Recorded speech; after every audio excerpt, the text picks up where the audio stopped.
بسم اللہ الرحمن الرحیم۔ آج عمران خان صاحب کے ہمراہ پھر ہم مختلف کورٹس میں اسلام آباد میں پیش ہو رہے ہیں۔ جیسا کہ آپ کو پتہ ہے کہ کل خان صاحب کے 12 اور بشرا بی بی کے 2 کیسز لگے ہوئے تھے اور 12 سے لے کر 4 بجے تک خان صاحب کورٹس کے اندر موجود رہے۔ 3.5 گھنٹے توشہ خانہ کیس جو جج ہمایوں دلاور صاحب کے پاس لگا ہے اس کیس میں وہاں پر موجود رہے، اور اسی طرح سے آج خان صاحب پہلے جوڈیشل کمپلیکس جائیں گے، وہاں پر القادر ٹرسٹ کیس اور توشہ خانہ نیب کے اندر جو کیس چل رہا ہے اس کی سماعت ہے، اور اس کے ساتھ ساتھ توشہ خانہ کیس جو کہ ڈسٹرکٹ کورٹ کے اندر جج ہمایوں دلاور صاحب کے پاس لگا ہے وہاں پر سماعت ہے۔ تو گزارش یہ ہے کہ یہ کیس چھٹیوں میں بھی ہنگامی بنیادوں کے اوپر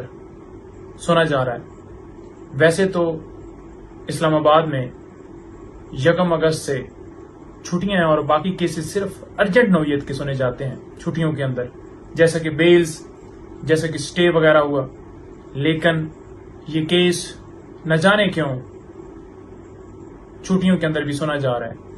اطلاع کے مطابق جج ہمایوں دلاور صاحب چھٹیوں کے اندر لسٹ کے اندر ہی نہیں تھے، جو کہ ججز کے حوالے سے لسٹ شائع کی گئی اس میں وہ موجود نہیں تھے، لیکن 26 تاریخ کو ایک نوٹیفیکیشن کے ذریعے انہیں دوبارہ 5 دن کے لیے ایک نوٹیفیکیشن ہمیں ملتا ہے کہ وہ 5 تاریخ تک کورٹ میں سماعت کریں گے۔ لہذا خان صاحب کو اس کیس میں نائل کرنے کا پورا پروگرام ہے۔ جس طرح سے کیس یہاں پر چلایا جا رہا ہے ہائی کورٹ میں اور سپریم کورٹ میں، اس کیس کے حوالے سے دیگر اپیلیں، درخواستیں موجود ہونے کے باوجود یہ ٹرائل رک نہیں رہا۔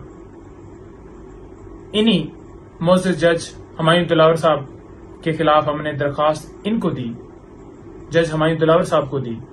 کہ آپ ہمارے کیس کی سماعت نہ کریں۔ مختلف گراؤنڈز ہیں، جیسا کہ آپ نے مختلف درخواستیں ہماری خارج کی مینٹینیبلٹی کے حوالے سے، اور جیسا کہ آپ کی face book I D show کر رہی ہے کہ آپ خان صاحب کے کس طرح سے خلاف ہیں،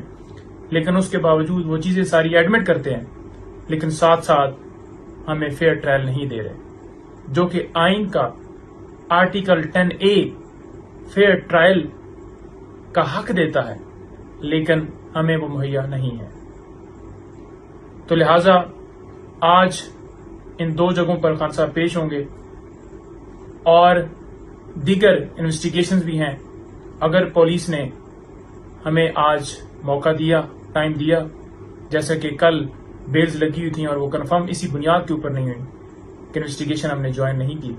تو انشاءاللہ وہاں پر انویسٹیگیشن جوائن کریں گے اور پھر اس کے بعد واپسی ہوگی۔ بہت شکریہ۔